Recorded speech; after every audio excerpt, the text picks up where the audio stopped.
In my last video, I showed you how to set up your text editor to optimize your experience while developing in AOS. Today, I'd like to show you how you can optimize your prompt in AOS to take that experience one step further. Without any further ado, let's get in the machine. Okay, so we're going to spin up a new AOS process here. I'm going to type in AOS prompt.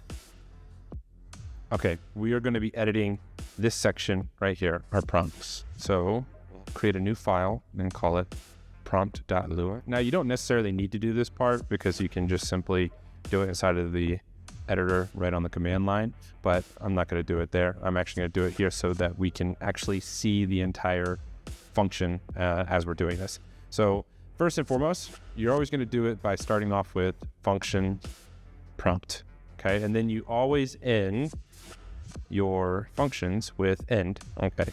Now, what we're going to be returning here is we're going to hit return. And in this specific example, I'm just going to update the AOS prompt with just my name. So I say here, I want to say PS Tech. Okay. And I want to say at AOS, and then I'm going to create a little space there and an additional space. This little additional space is actually kind of important. It allows me to write with that space right there, and it gives me a little bit of spacing from the first thing that I wrote to the spacing on the prompt. All right, so now we can actually load this by typing in .load prompt.lua.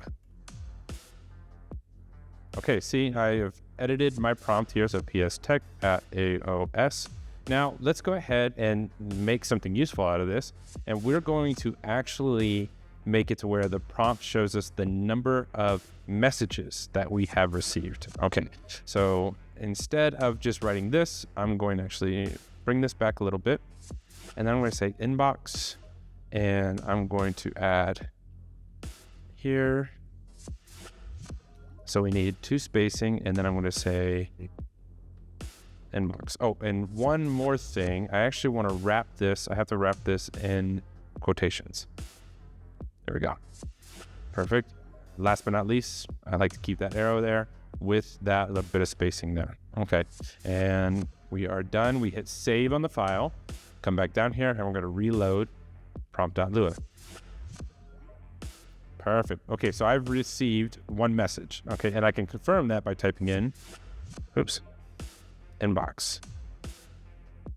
Yes, okay, so we have received one single message here. Now, what else can we put on the command line? Well, another example would be, the number of members inside of a chat room. So let's throw together a chat room real fast, and we're going to do that by simply typing in .load dash blueprint space chat room. This is one of our blueprints that allows us to load in all the handlers necessary to have a chat room.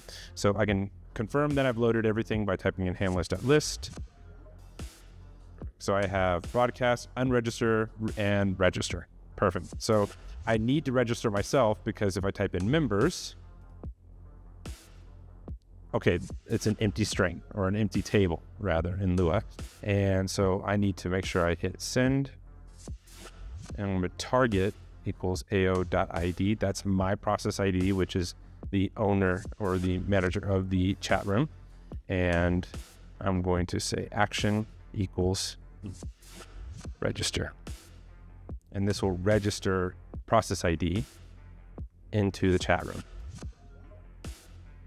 Okay, so I've been registered. I could type in members again. Perfect. And now something I do want to show you that, maybe you've noticed it, maybe you haven't, is we received another message. So we went from 1 message to 2 messages. So it updates as we go, which is excellent. So now let's go ahead and just change this. All we have to do is type in members. Okay, hit save. And then we're going to hit .load prompt.lua.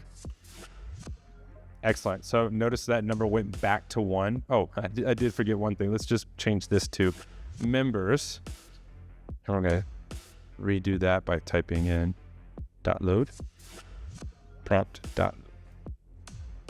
Excellent. So now I can see the number of members inside of my chat room, and I can confirm that by typing in members.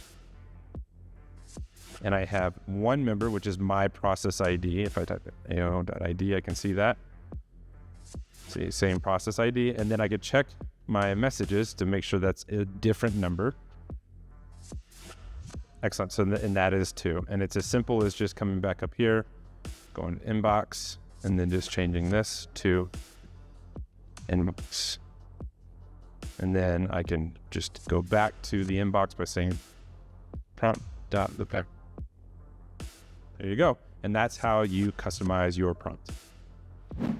And that's it. By customizing your prompt, you can make it easier to manage your inbox or the number of members inside of your chat room. But you can even take this a step further. You can track the number of available orbit tokens inside of your trade bot, or you can even track the number of hit points your battle bot has left while battling in the grid. Can you come up with any creative ways to customize your prompt? If you find anything that's really cool, let me know in the comments below.